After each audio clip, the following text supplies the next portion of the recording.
When it comes to GTA Online updates, I've been doing reviews since the High Life update, which came out sometime after the launch of my channel back in 2014. So roughly over 40 update reviews. And I gotta say, this is probably one of the most disappointing updates that I've had the displeasure to also play and review. So we're going to go over Los Santos Drug Wars, my review, pros, cons, verdict, and I want to know what you think about this update below in the description section. What did you like about it? What did you not like about it? And what is your verdict when it comes to the drug wars? Feel free and let me know below in the comments section. Now, before we go into the pros, I want to talk about the poll I put up. How would you rate GTA Online Los Santos Drug Wars? By the way, thanks to everybody that has voted so far. 58% gave it 1 wabbit, 23% 3 wabbits, 9% 2 wabbits, 6% 5 wabbits, 4% 4 wabbits. Despite what I initially said about the Los Santos Drug Wars, there are in fact pros to this update. There is new content, so that's always considered to be a pro in my opinion. And a few quality of life fixes, improvements, which include the ability to hide unwanted contacts on your iFruit phone. A lot of NPCs that we have nothing to do with, no connection with. We've been wanting to hide them for years so we could more quickly access Pegasus, our mechanic, Lester, Lamar, etc. Well, now we have the ability to do that via the interaction menu. Terabyte can now launch business cell missions in all lobby types, including friend and invite lobbies. Players can now play the casino story missions solo, not to be confused with the casino heists. The casino story missions with Agatha Baker can be played solo, which for anyone that's into those casino missions adds a bit of a challenge if you want to try and do it solo. For anyone that likes using fidelity mode on the PS5, Xbox Series, good news, ray tracing improvements to reflections have been added to fidelity mode for PS5, Xbox Series. Apparently, purchased vehicles arrive faster now in our garages. Select custom weaponized vehicles like the Ardent can now be used in races. Bicycles can be requested via the mechanic. PlayStation 5 Xbox Series can do the HSW full access without completing HAL's introductory race. And there's also triple payouts for smuggler cell missions, as well as a high demand bonus for vehicle cargo cell missions. As a limited time reward for completing the heist challenge, we have the ability to pick up the Tahoma Coupe between December 16th and 18th. I believe that's going to be a $1.5 million car. So throughout this weekend, you have a chance to pick up the Tahoma Coupe for free. There are a couple vehicles that I would like to mention as pros when it comes to the Los Santos Drug Wars update, including the 300R sports car, which is an agency vehicle. It's a pretty fast sports car. It can get the Amani Tech, the armor, the ability to have the jammer on it for missiles, and it's not bad looking, but it's also limited time, which means you have from now through December 28th to purchase the 300R before it disappears from the Legendary Motorsports website.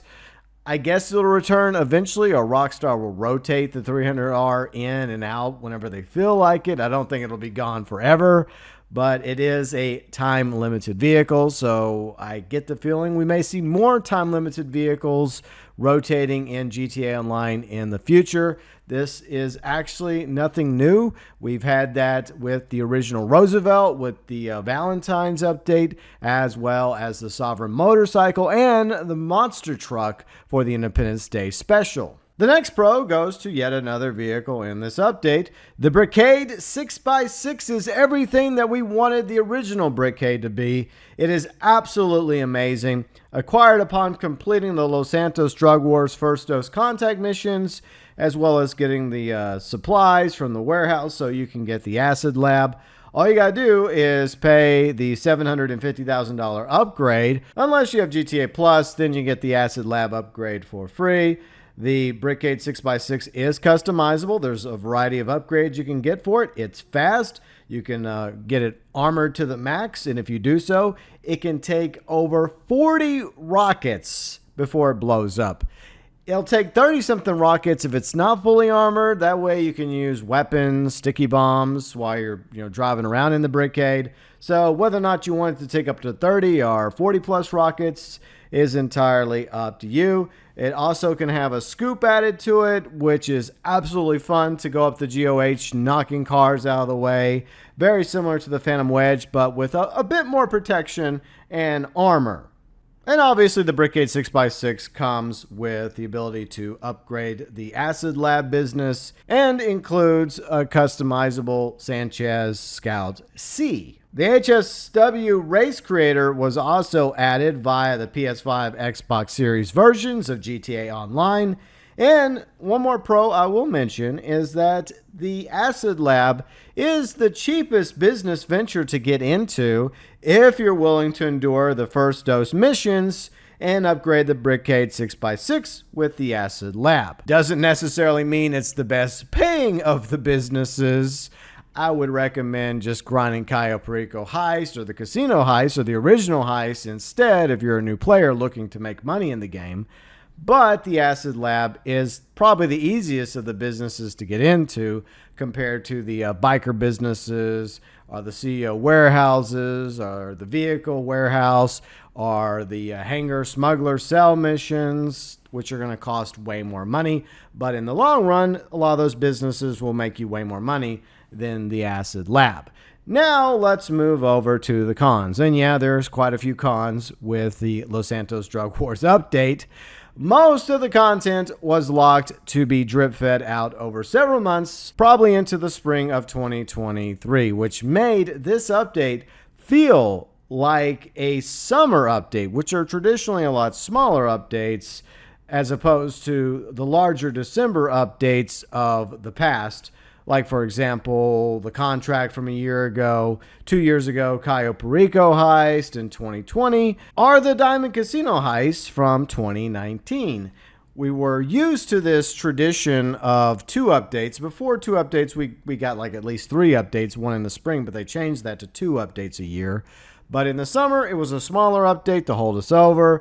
But the big updates would most of the time happen in December. But this does not feel like a December update. It feels like a smaller summer update, especially since so much content is locked by a drip feed. Another con I would like to mention is the Toreador was nerfed, and it cannot be used in the original Heist setups or the Doomsday setups. Thanks, Rockstar. When it comes to the story of Los Santos Drug Wars, unfortunately, this seems to be par for the course when it comes to the past few updates over the years. More subpar writing, new annoying characters that we don't really care about. For example, Dax, the leader of the Fooligans, Discount Trevor as some call him. He's obsessed with drugs, buttholes, and dildos. Then you have Luchadora, who is a female luchador. They couldn't come up with a name for her, so they just call her Luchadora. Then we have Lab Rat as well as Mutt, and they're both the chemists of the group, the troop, or whatever you wish to call the Fooligans. Lab Rat is basically Dax's chemist and cook, and Mutt eventually becomes your cook for the Brickade 6x6. Basically, they're very similar characters, but for some reason, Rockstar decided to create 2 different characters. I guess one is kind of like Walter and the other one's like Jesse, if we're going to go with a Breaking Bad reference. Speaking of characters, we got Nervous Ron back. I know a lot of people didn't really care about this, myself included, because I've never been a fan of Nervous Ron. And he only appeared in the first cutscene. There was a cameo chef, and we never see Ron our chef again. I'm sure that's considered to be a positive and a pro to almost everybody, but Ron was heavily featured teasing the Los Santos Drug Wars update to just be simply disappeared. He's getting his ass kicked by Luchadora. We show up at the old liquor store, the front for Trevor and Chef's meth operation, and Ron dares to consider us a friend. All Ron is used for is to make some side comment about how Trevor has taken off and disappeared, and now the Fooligans have taken over what was once Trevor's. Prior to this, in Smuggler's Run, Ron said that Trevor was now in Los Santos, and he was now some sort of guru or life coach or whatever Trevor is now. Making cameo videos, I suppose. But anyways, we never see Ron, our chef, again. Now, when it comes to Los Santos drug wars, are you kidding me, Rockstar? We've already had drug wars in the game for many years now. Coke, meth, weed businesses, thanks to the Bikers update. By the way, those businesses make way more money for the players than the Acid Lab ever will. And when it comes to these first dose missions, they're nothing more than glorified contact missions, and I love me some OG contact missions, but these are just a pain to do solo. For one thing, you can't use Pegasus vehicles, and it absolutely does suck playing these solo. I think upon completing each one at first, you do get a bonus payout, but it's kind of a one-time thing, so replaying them again, you're going to get an average contact mission payout at best, which is less incentive for players to go back and replay the first dose contact missions unless you happen to be helping out a friend who's trying to get through the first dose contact missions in order to unlock the Acid Lab and Brickgate 6x6. I would highly recommend doing the first dose contact missions with friends. Don't try it solo, unless you're just looking for a challenge. So after all that, you get the Dax free roam missions, which you have to do, at least 10 of them, in order to fully upgrade the Acid Lab for maximum payout of, I think, what, $300-something thousand. So you have to do at least 10 of the Dax free roam missions, which are extremely annoying solo. The same can be said for the Acid Lab supply missions. Don't do it solo, but if you do it solo, make sure the Brickgate 6x6 is nearby. But I would advise you not to do any of these solo. The first dose contact missions, Dax Rio missions, or the Acid Lab supply missions. In fact, I think you're better off just giving $60,000 to Mutt and pay him to finance the supplies instead of going through the pain yourself. It's just not worth it. Oh, and one more thing regarding the Dax free roam missions. I believe there's a 48-minute cooldown upon completion, which means you have to wait 48 minutes to do one Dax free roam mission, then another, and bear in mind, once again, you have to do at least 10 of them in order to fully unlock the Acid Lab payout. And there's also this boost in the Acid Lab that you can do once a day, a real life in-game day. It's easy to do, but you're limited by one solid IRL day before you can come back and boost the production in your Acid Lab. There was some new clothing added, and it really feels underwhelming. I think they added some Crocs, so they called them Uglies. I didn't really care for them. I know there's some people out there that like Crocs. Good for you. And most of the day one vehicles aren't really worth purchasing. I bought the Journey 2 as well as the Entity MT. While I enjoy just playing around, goofing off in the Journey 2, I wish it had a bit more customization as well as the Surfer Custom. But the Entity MT is a major disappointment for a lot of fans of that particular car in real life, as well as its potential to be a great supercar.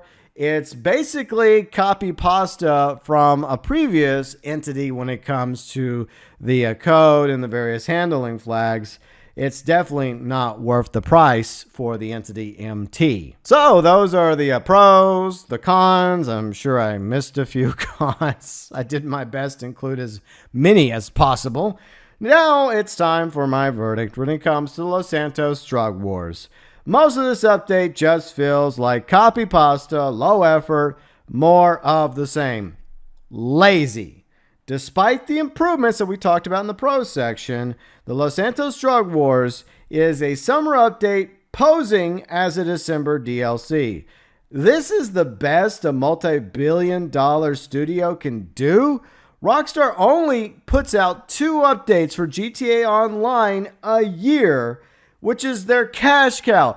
This makes them tons of money for Rockstar and Take-Two. And they have one of the largest studios in the world, from Scotland, California, and smaller studios here and there with thousands upon thousands of employees. And 2 updates this year is the best that Rockstar Studios could do compared to how much money they make with this online mode. Furthermore, they abandoned Red Dead Online, their newer online game, which had so much potential, in order to give us subpar updates in the summer as well as in December. The Los Santos drug war represents how long in the tooth GTA Online is. A barrel that was once full of ideas and potential and possibility, Rockstar has literally gone down to the very, very, very bottom of that barrel. And they have milked this 9-plus-year-old game, this cash cow of theirs, to the bare bones. Now they're working on the bone marrow. It's interesting, at one time they were adding more militarized vehicles to the game, but then they went too far with the broomstick and the orbital cannon, and then they kind of pulled a 180, and now they're afraid to add fun militarized vehicles. Look, we don't want something OP like the broomstick ever again, Rockstar, but realistic militarized vehicles, like more fighter jets, attack helicopters, maybe some tanks, some APC variants, perhaps even my War Duster idea I put over on Riley's channel last week. Weaponized hovercrafts, perhaps even a personal aircraft carrier from World War II, which could serve as a second hangar for future business. Some additional weapons from previous GTAs, the flamethrower, chainsaw, katana, perhaps even the RC Baron biplane or the Goblin helicopter. Mini games like pool, bowling, air hockey are something that we've been asking for since the early days of GTA Online over 9 years ago. Mansions, which would be perfect to put the mini games in. Despite the fact that Rockstar has obviously run very slim on new ideas, the community has still put out plenty of ideas for them to still consider using for future updates. But the best they could do is the Los Santos Drug Wars, which is, I guess, like a direct-to-video sequel to the Bikers update, kind of, sort of. Makes more sense for the Acid Lab to be a biker business. They could have done a sequel to The Contract, because I think it was implied by Franklin that Dr. Dre was their foot in the door to reach out to other Vinewood celebrities and stars and the wealthy elite that were in, a spot of bother. But we have yet to see a continuation of The Contract with Franklin, Amani, and Lamar, which I would have much preferred as an update this year, Contract 2, than Los Santos Drug Wars, which, like I mentioned, belonged as a summer update, not a big December DLC. But I think what the Los Santos Drug Wars has revealed to the GTA Online community is, despite the fact that we had the milked edition of GTA 5 and Online come out in March 2022 for PS5, Xbox Series, there's a very real possibility that Rockstar is starting to wind down live service for GTA Online, not just for PS4 or Xbox One or PC, but perhaps even the newest platforms that GTA Online is now on, which is less than a year, by the way, the PS5 and Xbox Series, as they focus more of their efforts on getting GTA 6 ready for launch as soon as possible, which could be announced sometime in 2023, perhaps a release date of fall 2024 or 2025, which means we're still at least a year or 2-3 years off from GTA 6 and GTA 6 Online from coming out, which puts Rockstar and Take-Two in a precarious situation. On one hand, obviously they want to focus on GTA 6, but the heads of Rockstar Games, like Sam Houser, and the heads of Take-Two, Strauss Zelnick, want to continue making billions upon billions of dollars off of GTA Online. Now, there's a very real possibility that we might see a sequel to The Contract a year from now, featuring the return of Michael DeSanta, by Ned Luke. That's a rumor that's still circulating out there, and there could be some traction to that. Perhaps it'll be a grand finale of the GTA Online updates and story, which would make sense. And the fact that they did bring Ron back from GTA 5 and Smuggler's Run, I just don't think they'd bring Ron back for just the Los Santos Drug Wars, which means we may see Ron play a bigger role in the next update to GTA Online. Whether or not that's a summer update, which might be around the same size as Drug Wars or Criminal Enterprises, or maybe even something bigger if we're lucky.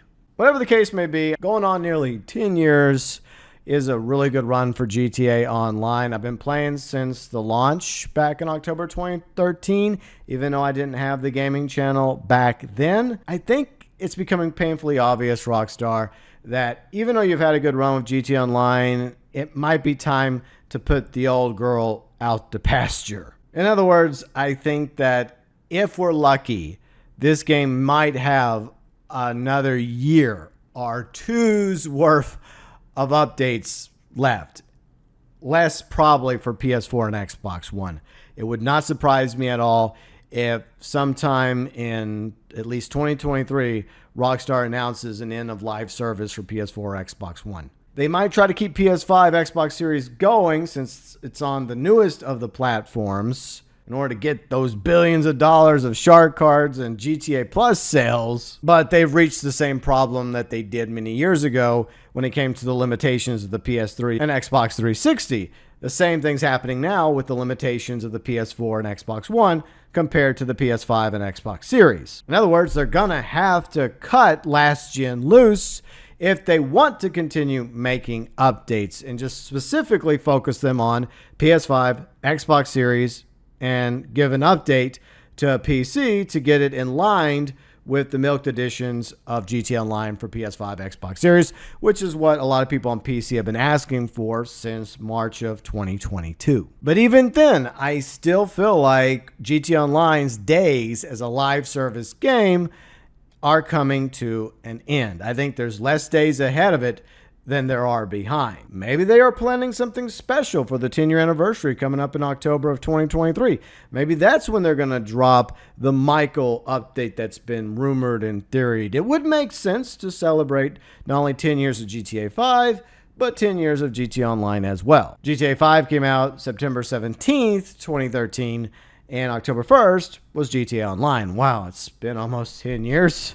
Wow, time certainly does fly, Rockstar. Hopefully we won't be waiting another 10 years for GTA 6, right? But despite the fact that there's less potential ideas on the board for updates than there used to be, I feel like Rockstar still could have done a little bit better than the Los Santos Drug Wars. Hopefully for the summer update or the fall 2023 update, Rockstar will do better or about the same. Most likely about the same.